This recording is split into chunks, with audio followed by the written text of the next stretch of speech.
The Shortcut Through Lincoln Cemetery Midnight Terror Story. It was close to midnight when I decided to take the shortcut. 15 minutes off my walk home felt like a blessing at the time, but as soon as my sneakers hit the cracked sidewalk of Lincoln Cemetery, I knew I'd made a mistake. No cars, no noise, just me, and rows of headstones vanishing into the dark, and then somebody's footsteps right behind me. My name's Malik. I've always been a night person, but this night was different. I was 19 when this happened. I'm from Dallas, a city that never really sleeps but sometimes feels lonelier at night. Back then I didn't have a car, so nights were either a long bus ride or a walk home through some sketchy areas where every shadow felt like it was watching. That night I'd missed the last bus.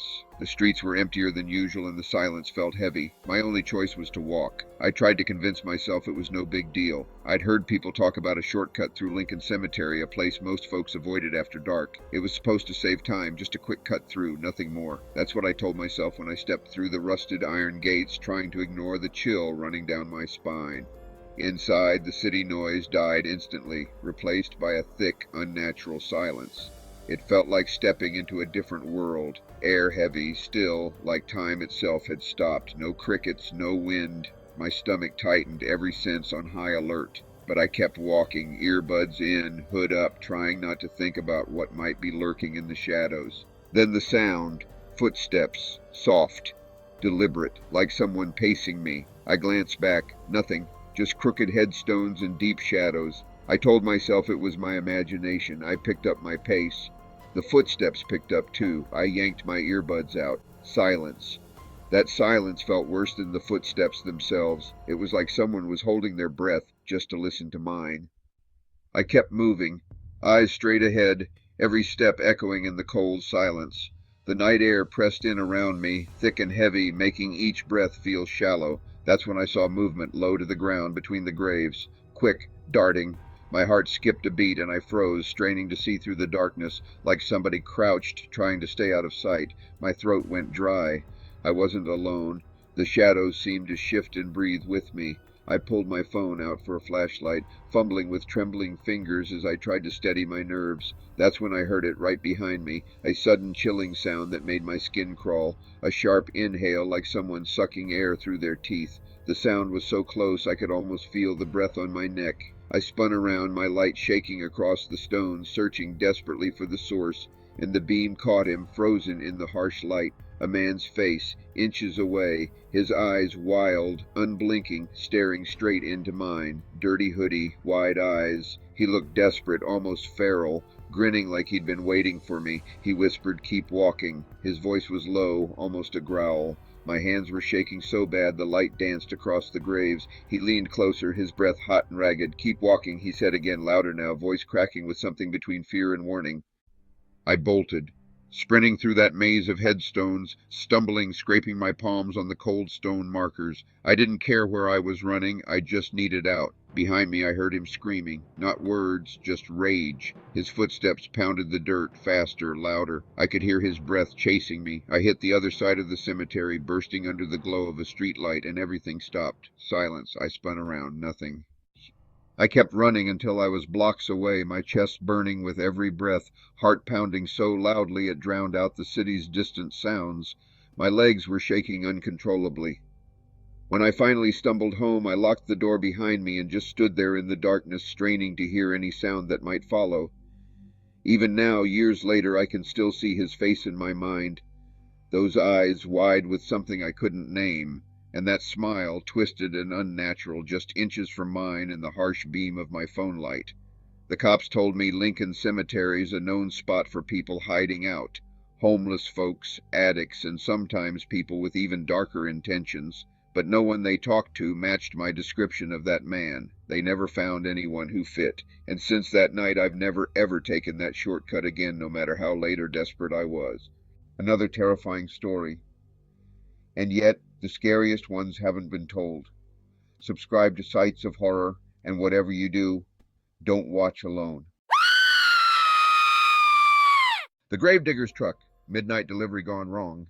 I was sitting in my car parked right in front of a cemetery gate at almost midnight, just waiting on a customer to come out the old building to my right to pick up their food order. That's when I noticed headlights switch on right behind me. An old beat-up pickup truck pulled so close its grill nearly kissed my bumper, revving like it wanted to push me straight through the gates. At first I thought it was just security checking me out, but when I rolled down my window, I realized whoever was behind that wheel wasn't there to keep me safe. This happened when I was 24. My name's Deshaun, and at the time I was doing part-time food deliveries to make extra cash. One late-night order took me out to the east side of the city, right near a cemetery I never had a reason to notice before. I pulled up, parked directly in front of the gates, and texted the customer that I was there. They replied they'd be down in a few minutes, so I leaned back, scrolling on my phone, just killing time. That's when I noticed a sudden blinding glow of headlights flashing in my side view mirror, cutting through the darkness behind me. The light was so intense it almost felt like it was reaching right into my car, making my heart skip a beat. A truck, big, old, and loud, rolled up behind me, its rusty grille almost touching my bumper. It was so close I could barely see anything else in the mirror except those glaring headlights and the hulking shape of the truck looming over me. The whole road seemed to shrink, swallowed up by its presence. The engine kept rumbling, a deep guttural sound that echoed through the night. Every few seconds it would rev, louder and more aggressive, like the driver was either impatient or deliberately trying to intimidate me.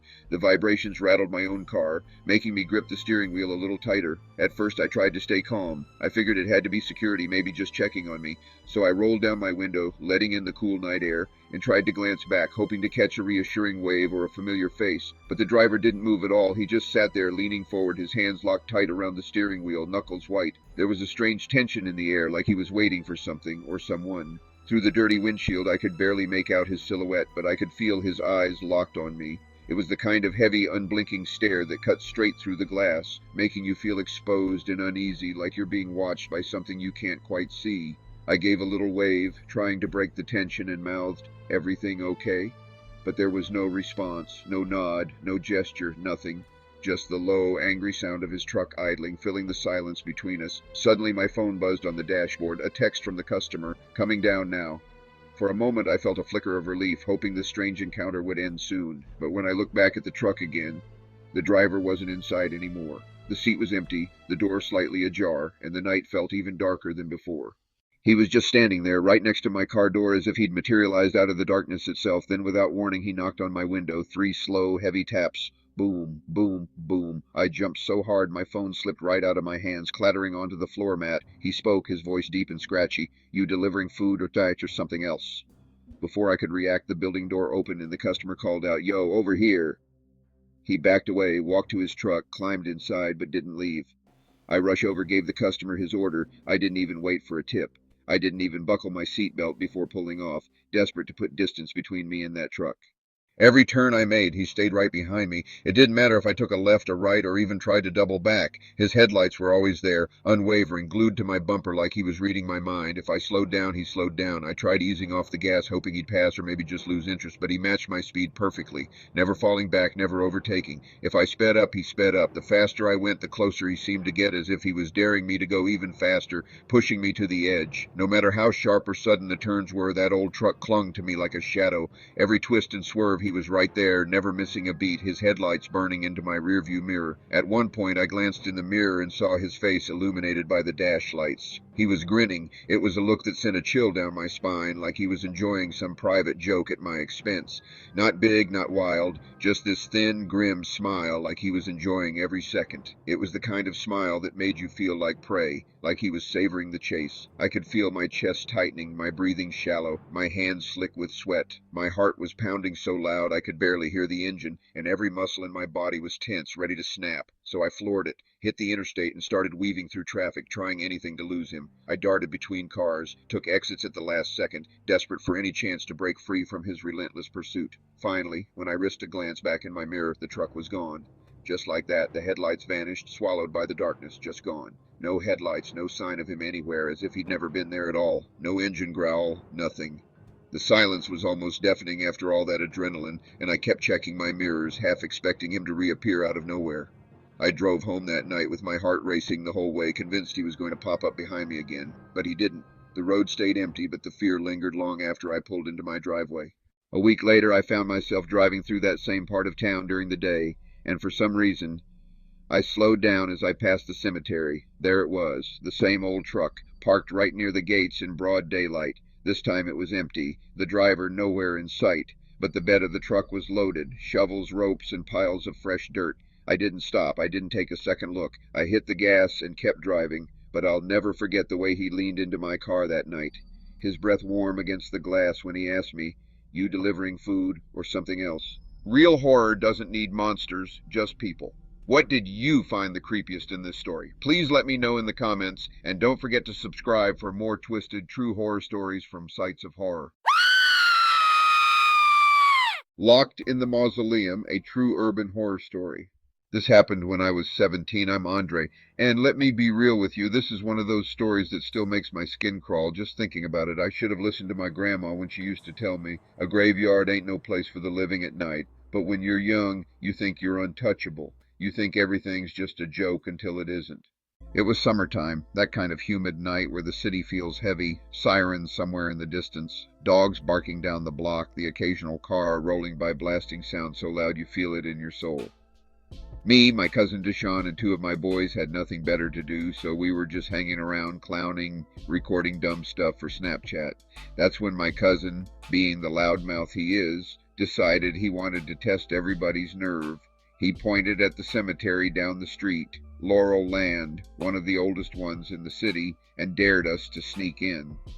Now everybody knows you don't play around in no cemetery at night. Folks in the neighborhood always said it's bad luck, or worse, disrespect. But you already know how teenage boys are. Somebody dares you and your pride won't let you back down. So yeah, we hopped that rusted iron fence like it was nothing. Inside, the place felt wrong. The city noise got quieter. The air was still, thick. The headstones stretched out in rows under flickering streetlights, shadows cutting across the ground. We tried to play it off, laughing too loud, making jokes. One of my boys even started recording like, "Yo, say what up to Snapchat. We ghost hunting out here." But deep down I felt that pit in my stomach, like somebody was watching from the shadows between the graves. That's when we saw it, a small stone mausoleum sitting near the center of the cemetery like it didn't belong. The gate was iron, black, heavy-looking, but cracked open just enough that it creaked when the wind hit it. My cousin, of course, pushed it wider, and the sound echoed out into the night like a scream. Inside it was dim and cold, the kind of cold that don't feel natural for summer. Stone walls lined with plaques, names carved deep into them, and slots sealed up where caskets had been slid in. Deshaun grinned at me and said, "Bet you won't go in there alone." Now, I wasn't about to back down in front of everybody. So I stepped inside, put on my tough face, and called out, "See, ain't nothing to be scared of." But the second I said that, the gate slammed shut behind me. The sound of iron hitting stone was deafening in that little chamber. I spun around fast, grabbed at the bars, yanking and pulling, but it wouldn't move. At first I thought it was my cousin or my boys just holding it shut. But when I looked through the gate, the yard was empty. They were gone. That's when I caught it, the smell, rotten, sweet, thick in the air, like spoiled meat that had been sitting out too long. It was coming from one of the sealed slots in the wall. I backed away, my chest tight, my throat dry, and then I heard it. Knock. 3 sharp knocks from inside the stone wall. My heart jumped up into my throat. I froze, staring at that plaque, praying my mind was just playing tricks on me. Then another knock, louder this time, and then the scratching, long, slow, scratches dragging against stone, the kind of sound that makes your skin crawl like ants or running up your spine. I pressed myself back into the corner, shaking, whispering to myself, "Nah, nah, nah, this ain't real." I screamed for my cousin, for my friends, for anybody, but the only sound that answered was that scratching. Over and over, long and drawn out. Seconds felt like minutes. Minutes felt like hours. The air was so heavy I couldn't breathe right. My head was spinning, my chest burning. I thought I was going to pass out right there in the dark. And then, finally, I heard voices. It was a guard, a deep voice, cussing somebody out. My cousin had panicked and went to get help. The security guard stomped up, yelling, "Y'all think this a damn playground? You trying to get locked up tonight?" He shoved the gate open like it was nothing, the iron screeching as it swung back. He pointed at me, face angry as hell. "Get your ass out of there, now." I bolted, heart racing, knees weak, damn near falling on my face as I stumbled out into the night air. But before I left, I couldn't stop myself. I looked back just once. That slot, the one the smell came from, the one with the knocking and the scratching, it wasn't sealed anymore. The stone slab was cracked open just enough to see darkness inside. I ain't tell the guard. I ain't tell my cousin. I ain't tell nobody. And I never went back to that cemetery again. But sometimes, when I walk home at night, past alleys or empty stairwells, I swear I hear it again. That slow, dragging scratch, like something still trying to get out. You've made it to the end, but would you have survived? Please let me know in the comments. And if this story had you checking your locks, go ahead and subscribe for more terrifying tales from sites of horror. The Man by the Headstone, Sites of Horror. My name's Jordan. I'm 28 now, but this happened 2 years ago, and it still sits heavy on my chest. I had just lost one of my closest friends, Anthony, to gun violence, a tragedy that shook our community to its core. He was the kind of dude everybody loved, always had a joke, always had a plan, and a smile that could light up the darkest room. But in our city, it don't matter how good you are. Sometimes the streets still find you, no matter how hard you try to escape. His funeral was on the south side, in this old cemetery tucked between an abandoned church and some boarded-up row houses, a place that felt forgotten by time. That spot has seen decades of our people being buried, grandmothers, brothers, whole families lined up side by side, stories untold and lives unfinished. There are murals on the brick walls outside, bright faces fading under graffiti, candles melted into puddles on the sidewalks, silent witnesses to our pain. You feel the weight of history just walking through there, each step echoing with memories of those who came before. The service ended just before sunset, the golden hour casting a warm glow over the somber scene. People started heading to their cars, black suits brushing against the wet grass, murmurs of "be safe" and "text me when you get home," reminders of the fragile nature of life. I wasn't ready to leave. I sat down on the damp ground near Marcus's headstone, my knees up, elbows resting on them, staring at his name etched in granite. My hoodie was soaked at the elbows, but I didn't care. The sky was this dull, heavy gray, the kind that makes the city look like it's holding its breath. Sirens wailed somewhere far off, bouncing between brick walls. Even the birds were quiet. I thought I was alone. When I finally stood to leave, brushing the wet grass off my jeans, I felt the chill of the evening settle in. The cemetery was quiet, the air heavy with dew and the faint scent of earth. That's when I noticed somebody across the row, a man standing alone among the stones. He was leaning against a headstone like it was a bus stop, as if he had nowhere else to be. He didn't look like he belonged at a funeral, not with the way he carried himself. Black hoodie pulled up, ripped jeans, Timberlands scuffed at the toes. He looked out of place, almost defiant. His head hung low, the hood shadowing his face so I couldn't see his eyes, hands buried deep in the kangaroo pocket, shoulders hunched against the cold. I nodded at him, just a small "what's up" kind of nod, out of respect for the moment and the place. In a place like this you don't stare too long. Everyone's got their own reasons for being here. I thought maybe he was mourning somebody too, lost in his own thoughts. But he didn't nod back. He didn't even twitch, just stood there like a statue. I turned toward the gates, a blocky iron arch that says Rosewood Cemetery in peeling white paint, feeling the weight of the encounter linger behind me. My boots crunched on the gravel path, each step echoing in the stillness of the night. The air was thick, heavy with the scent of damp earth and old flowers. That's when I heard it, boots behind me, slow, heavy. The sound was unmistakable, deliberate, and it sent a chill crawling up my spine. At first I thought I was imagining it, just my nerves playing tricks on me in the darkness, but when I sped up, so did the footsteps. I glanced back, heart-pounding, searching for a face in the shadows. He was off the headstone now, walking the same path as me, still with his hands in that hoodie pocket, still silent, his face hidden in the gloom. The distance between us was closing, but not fast, like he was dragging it out, savoring the tension, making every second stretch. I stopped and turned around, forcing myself to face him, my breath catching in my throat. "You good, man?" I called out, my voice trembling just a little, trying to sound braver than I felt. My voice echoed between the rows of graves. No answer, just the wind and the weight of silence pressing in, just the sound of his breathing, raspy, uneven, like someone with a chest cold, each exhale hanging in the cold air. Something about that silence flipped a switch in me. My stomach dropped, my palms got sweaty, instinct took over. I bolted. The cemetery is massive, and the paths don't run straight. They twist and turn, winding through endless rows of headstones. They twist and double back, making it easy to get lost even if you know the way. I cut down one of the rows between headstones, hoping to lose him weaving through the graves as fast as I could. My boots splashed in puddles, water soaking through my socks, but I didn't dare slow down. Wet grass slapped my ankles, cold and sharp, reminding me how real this was. But no matter which turn I took, I heard his boots behind me. Crunch, crunch, crunch, slow, heavy. He wasn't even running, just relentless. Just walking like he knew exactly where I'd be, as if this was his territory and I was the intruder he'd been waiting for. I ducked behind a tall marble headstone, crouching low, trying to catch my breath. My heart was pounding so loud it felt like he could hear it. I pressed my back to the stone and peeked out. That's when I heard his voice, low, drawn out, scraping like gravel. "I know you." Chills shot through me. I didn't know this man. I swear I didn't. I crouched lower, hoping he'd pass. I could see his shadow stretch across the grass, long and thin under the gray sky. He was right on the other side of the headstone. I couldn't breathe. Then his shadow shifted, like he was leaning closer. "I know you," he said again. I didn't think. I just ran.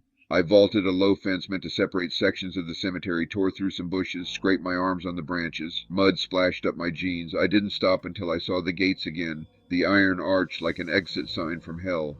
I stumbled out onto the main road, cars hissing by on wet pavement. A city bus screeched at the corner. People stood under the awning of the liquor store, smoking, watching me like I was crazy. I turned back. No footsteps, no man, no sound but the cars. Just rows of headstones standing quiet under that gray sky. I bent over, hands on my knees, trying to breathe. My heart wouldn't slow down. I don't visit that cemetery at night anymore. If I go to Marcus's grave, it's only in daylight with family. And even then I keep my head on a swivel. I still hear that voice sometimes when I'm walking alone, deep, low, like it's under my skin. "I know you." Before you go, but ask yourself this. Why do you keep watching? Curiosity or something darker? Subscribe to Sites of Horror to feed the fear.